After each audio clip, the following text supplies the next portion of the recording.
Tell me everything. Naughty secrets. Hello folks, and welcome back to the Grindexp Hearthstone Beginner's Guide. Last week we covered the Warrior class cards, and this week we will be covering the Mage Class cards. As you would imagine, the Mage Class centers around a lot of spells. I think there's 19 to be specific, and also a few minions that help out the spells, whether reducing cost or just generally helping you do more damage. So with that, let's move into the actual class cards themselves. Now, the minions, there are 6 of them, and as I said before, they generally either help out your spells, help you gain more spells, or they work with them to either make them free or gain attack, depending on how many you have or how many you have played. Now, the first one is the Sorcerer's Apprentice. It's a low cost, but don't underestimate it because it makes all your spells less -1 mana cost, which is extremely powerful when you can time it where you're playing at least 2. My favorite combo is putting down a secret card, which we'll get to later, and an Arcane Intellect, so you draw 2 cards. So for 4 cost, you get basically 1 secret down, which are all 3 costs. You draw 2 cards, and you have a minion on the field. Especially really good turn 5, turn 6, if you do that. The next one is the Ethereal Arcanist. Now, he's a little tricky. You have to make sure for his effect that you have a secret in play, but it's a great card to become very strong very quickly. Going from a 3/3 to a 5/5 to a 7/7, and so on and so forth. The third one is the you could say the endgame minion for the mage deck. Go to Archmage Antonidas, if I'm saying the name right. Basically, when he's on the field and you play a spell, you gain a fireball spell in your hand automatically. So you cast Arcane Intellect, you get a fireball spell in your hand. You can play Arcane Missiles, get a fireball spell. It's a very cool thought to, play an Arcane Missiles, to 1 cost drops, and basically get 2 5 cost spells for absolutely nothing in your hand for free that you can play next turn, basically. Also, furthering it with the Sorcerer's Apprentice, which will make those fireballs, which are a 5 cost, 4 cost. So you can play 2 of them, still get a minion out, low cost, or just play another spell if you have it. The fourth one is Monoworm. Now, Monoworm was originally a 0/3, if I remember correctly, but there was a change to make him a 1/3, and that kind of made all the difference. So he could at least attack naturally for 1, but especially in the early game, like turn 1 and the next turn you play at least 1 spell, or turn 3, if you combine it with a Sorcerer's Apprentice to make your spells less so you can play more of them, the buff hit the Monoworm itself up is a great way of having a low cost minion with a high attack relatively quickly. And also, since it's a 3 health, not a 2, it kind of puts it above like the Consecrates or any kind of low cost AoE damage. Now, the Crimtor Mage, the Battle Cry is a very powerful one, especially for the Mage deck, because there's so many secrets, again, we'll get to them later, that basically makes them free, because all the secrets are 3 costs. Basically, you get a free secret place down. So you can essentially play 6 mana crystals worth of cards on turn 3, and have a pretty strong body on the field with a 4 attack, 3 health. Very good card, at least run 1, if not 2, if you can afford it, depending on what kind of deck style you're going for. And lastly is the Water Elemental, which freezes any character that damages it. Now, it's actually very good for a 4-drop, even though the attack may be less. You're not really using it so much for the attack as much as the freeze ability, which is especially strong against druids, warriors, shamans to a somewhat lesser effect, and I would imagine hunters and pallies as well, because they either have abilities or they can gain weapons. Being able to freeze a character helps out a lot, potentially keeping more minions on the field and keeping pressure on your opponent's side of the field. Especially the fact that it is a 3 attack, but it has 6 health for a 4 drop, which is really strong for a minion in any regards, whether it's neutral or a class. Now there are the minions. Let's move on to the spells. Now, the first set I'm going to go over are considered spells, which are secrets. Secrets are considered spells, but they do have their own kind of quirks to them, which we're going to get to later in a little bit of a animated little short. But for now, we're just going to go over the secrets by themselves, and then we'll go over the other spells by themselves. Now, the first secret is Ice Block. And it's basically when your hero would be taking fatal damage, it triggers and it basically prevents it and become immune this turn. So basically when it activates, your hero becomes immune from taking any damage that turn. It's essentially like Ice Block in WoW, last 8 seconds, can't take any damage, but it's temporary. The next one is along the same lines, Ice Block, Ice Barrier.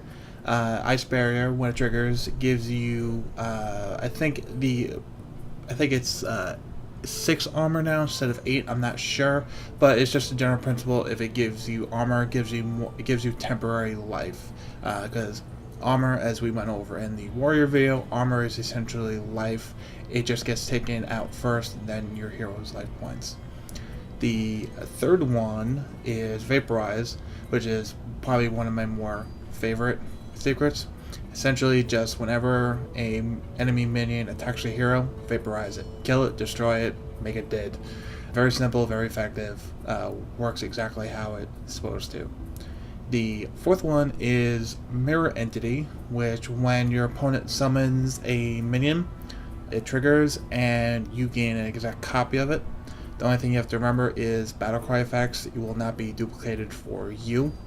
Considering that the minion was already summoned, Battlecry effect went off, the secret was triggered, and you gain the copy.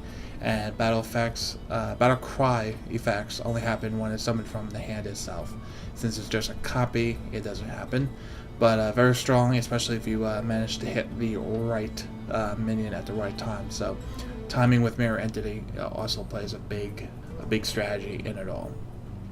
The second to last secret is Spellbender, and it's a lot strong over time that I've played with it and seen people play with it. It triggers over really any effect, whether it be yours or your opponent's. So Rockbiter weapon on a shaman would trigger it and actually go to you. So it would be a 4/3 little minion you would get. Also, if you're playing a paladin and have like Blessing of Kings, Blessing of Might, or a priest with any kind of buffing, it would all be triggered and it would all be stolen. So you could say Spellbiter is not only giving you a minion or misdirecting any kind of buffs or destruction abilities, but it's almost kind of like a spell steal, depending on how you work it. It's a lot more utility than you would expect, so having one is not such a bad idea. And lastly, good old trusty Counterspell. Basically does exactly what it does, except there's been some clarifications with it that Counterspell will nullify the spell that happens that you want to get rid of. It will stop, say, a Shadow Bolt. But if they have, say, an Illidan Storm Range, which proc off of playing a card or playing a spell card or whatever minions they may have, those minion effects still go off. So Illidan would still get the Shadow Flame summon, and you just have to go with that. It's been said in the blues and has been clarified pretty recently, so just want to pass that on. They still have to worry about proc effects with minions and playing cards, even if they are counterspelled and nullified, they still go off. Now we're going to move on to the regular type spells, not the secrets. Those are just those 6, and now we're going to move on to the regular type spells as you've seen in the live streams and all the little fireside duels that they've had. Now, the first one is the Almighty Flame Strike, 7 cost, but deals 4 damage to all enemy minions. Very strong, very good, especially with the timing of using it. Can be a very effective late game board wipe and just clear of all little trash, especially if they're playing like a token type deck. Now, on the opposite side is the Arcane Explosion, which deals 1 damage to all enemies. But don't forget about spell power. I went over in the mechanics video, and I'm also going to go over again here because spell power and secrets are so intertwined with the mage deck that I'm going to do a little bit more in-depth view a little bit later. So don't forget, spell power, even +1 or +2, makes that 1 damage a 3 damage to all enemy minions for a 2 cost. So don't underestimate it. The third one is Blizzard, which again does 2 damage. Not a lot of damage, but decent amount for early to mid game. But it has the added bonus of also freezing minions that don't happen to get damaged. So you can use it as a temporary wall, temporary shield, whatever you want to call it, to not get attacked, as well as doing damage at the same time. So it's very effective, almost like kind of 2-for-1 card for a relatively cheap mana cost if you use it at the right time. The fourth one is Kona Cold, and the way this card, I had a little thing, but I'll kind of explain how it works. Is say your opponent has 3 minions on the field, you target the middle one, all 3 get frozen, but the adjacent ones, meaning the one on the right and the one on the left of the center minion, take that 1 damage, not the middle one, as far as I know and I've seen. So you can use it for a target, but you just have to keep that in mind that not everything's going to take 1 damage, but they will all get frozen, which is kind of like a delayed game with the bonus of damage. Almost kind of the inverse of Blizzard, where they get damage and they get the bonus of being frozen. Kind of inversed. A little bit cheaper, but you make the call. The next one on the list is Arcane Missiles, which does 3 damage over the course of 3 missiles that deal 1 damage each. Now, these can hit the minions, but also can hit the hero. So if you play with 1 minion on your opponent's side of the field, it can hit the minion 3 times, it can hit the hero 3 times, or it can hit any kind of mix in between, because it's random. And the last AoE type spell is Frost Nova. Basically 2 cost, freezes all enemies. Basically it's a stopgap if you can't really play a minion, or if you want to play a minion and you want to be able to do something with that minion on the next turn. You can just do a Frost Nova, so you're at least stopping the current minions on your opponent's side of the field from attacking. So even if they do summon it, unless it has charge, which would bypass the summoning sickness, you would basically keep your minion alive for at least 1 turn. Hopefully, if they don't have any kind of spells to remove your minion. So that's how Frost Nova works, and now we're going to move over to the other set of spell cards. Now, the next set of cards are the more direct damage, not AoE type spells.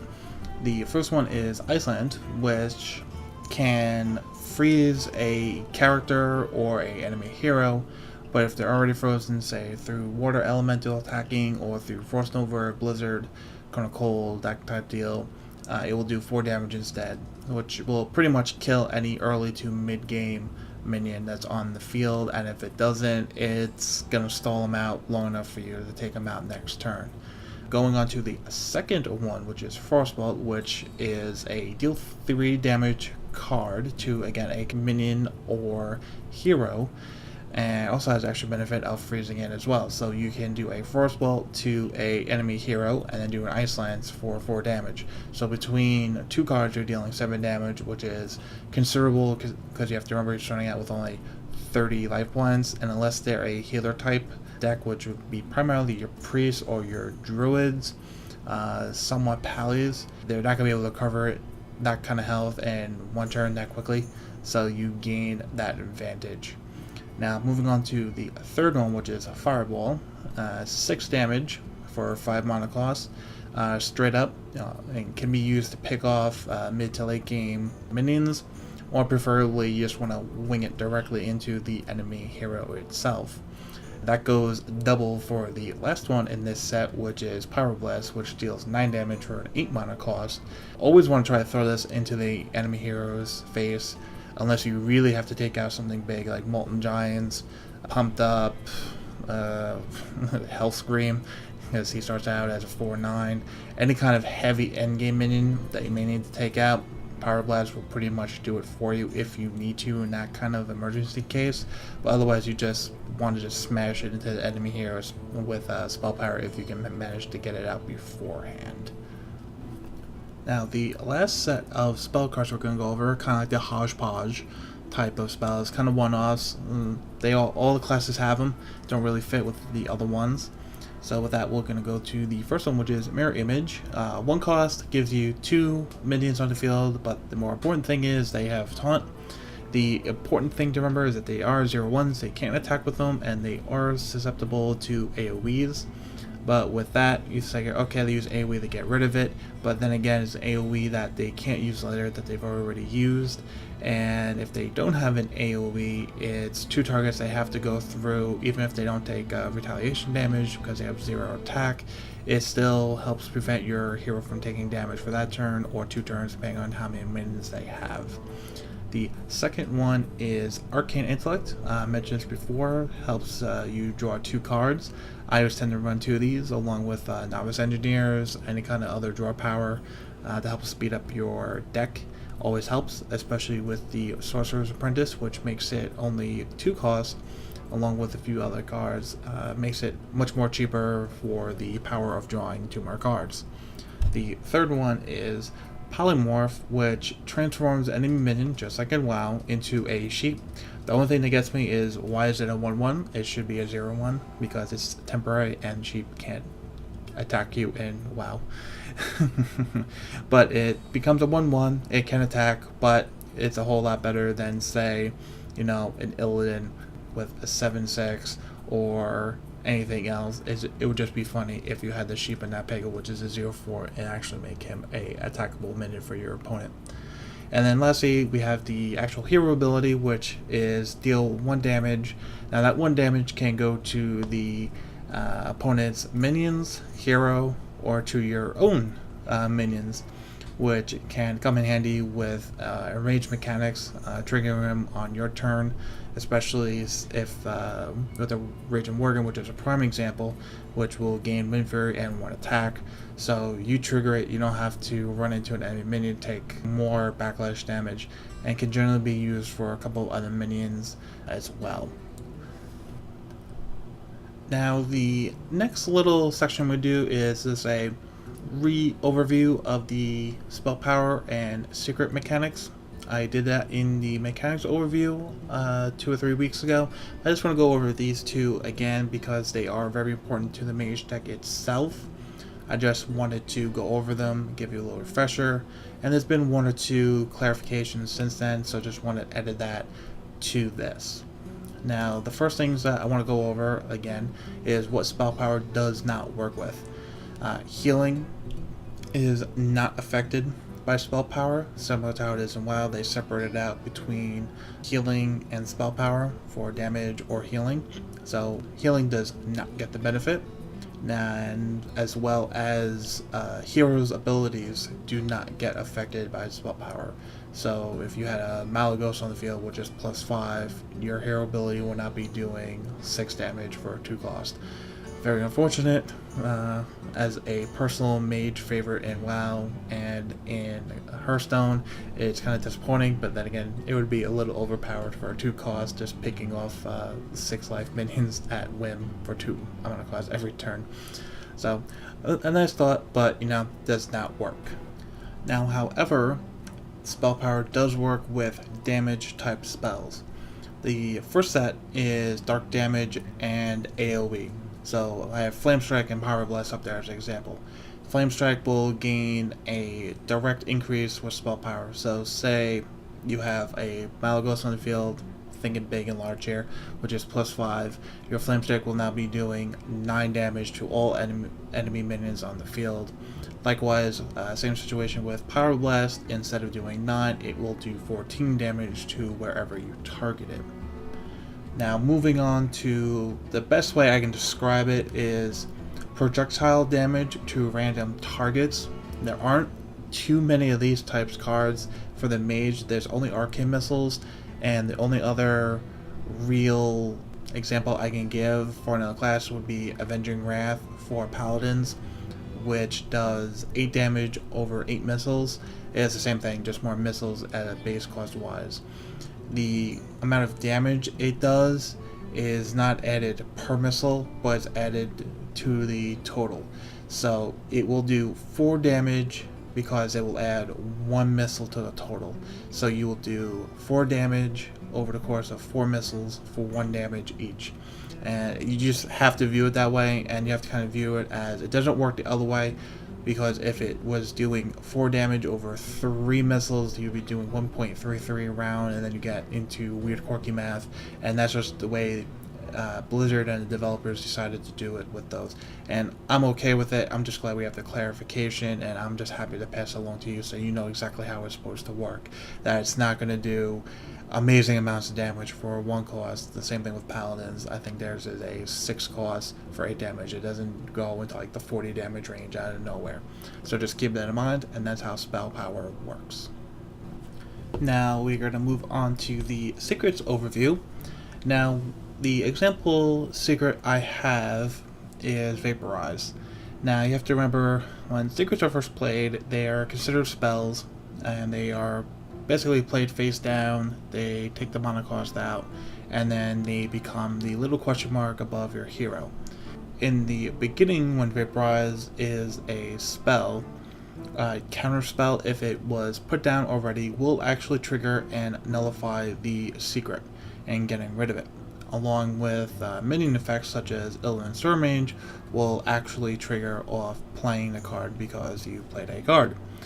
Now, after the fact, when it becomes a question mark around your hero is when, if your opponent played a counterspell the turn after you played your secret, such as Vaporize, counterspell will no longer be able to be played because it is not actually a card at that particular point. It has already been played. It's the question mark at this particular point and cannot counter it. Along with Wild Pyromancer there, even though it's considered a spell, it has been quote-unquote transformed into this question mark. It is no longer really a spell and will not trigger Wild Pyromancer's effect. So again, just want to go over this little overview, give you a little bit more in-depth ruling with the clarifications, which was primarily the counter spell now, and we know how it interacts with secrets and the timing.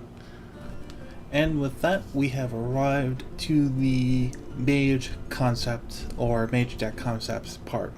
Now there's a lot of concepts you kind of work around with a mage deck, and sometimes the concepts for going from one deck to another could be just interchanging the direct damage spells, or changing out the minions, or changing out the direct damage for more control type decks. So I only have 2 primary examples because everything else can kind of be seen as a filtering down from these 2 deck concepts. And while yes, there are many others, I just want to give you less and actually entice you to look at the cards yourselves. And with the knowledge that I've given you, hopefully you'll be able to figure out some more unique concepts of your own rather than me just throwing and lopping them on you. So the first deck concept is what I would consider the more true and tried spell deck for a mage. Everything interacts with spells, everything lets you get spells out, and everything helps. And there's ways of pumping up the ability and power of your spells. So the Grimtor Mage lets you get a free secret. The Sorcerer's Apprentice, all your spells cost 1 less. The Ethereal Arcanist, when you play it out, gets stronger. Same thing for the Mana Worm. The neutral minions such as Ancient Mage and Blood Mage Thamos help you with spell power and help you out with your draw power as well, and making you much stronger in the process for your other spells, which are, say, Arcane Intellect, get more draw power. I would always advise having that in there. And then, the bigger direct damage spells such as Power Blast or Fireball or Frostball, whichever ones you feel fit your deck style the most. And then Arcane Missiles, Blizzard, a well-rounded direct damage type deck. This is by far not the prime example, and there are many cards missing, but again, I just want to give you a overall concept of what would be the more traditional view of a mage deck. Now, the second deck concept is what has been dubbed called as Mage Rage, and it's a very different style type deck that you think you would see for a mage, which is very minion heavy and deals with the enrages, which when you think of the mage hero ability is a much safer way of triggering enrages rather than having to ram it into potentially something bigger than itself, or triggering secrets such as like a noble sacrifice from a paladin, which could really ruin your minion. It's a much safer way of doing it.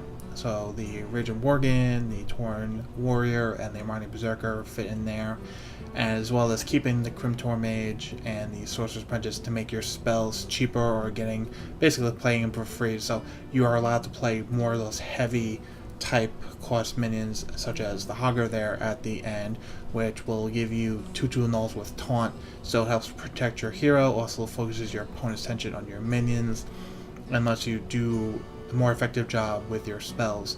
So you can play more AoE type spells, such as the Blizzard or the Arcane Explosion, try to control the field a little bit better, and also you can swap out those aggressive secrets for the more defensive ones, such as Spellbinder, which can potentially soak up an opponent's buff.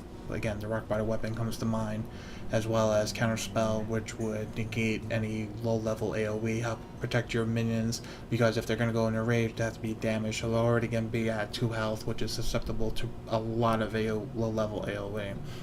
And just generally help you keep your minions alive and let them do the damage for you rather than your direct damage spells. So with that, I'm going to leave you with those two primary deck concepts, and I hope you enjoyed learning about the Mage Class cards and giving you a couple of concepts to go over. Again, didn't want to lop everything on you, wanted to let you explore. Figure out the websites, go there, look at the cards, see what you would like. Don't really want to pigeonhole for them for you. So, as always, like, comment, subscribe, tell me what you liked, tell me what you would like to know more of with the upcoming. Do not know when beta's coming out. Hopefully we'll be getting beta keys with our site, are in contact with the CMs. So the moment that we do, we will be having contests, already have a few in mind. And with that, I will leave you with a good night, and I will talk to you guys later.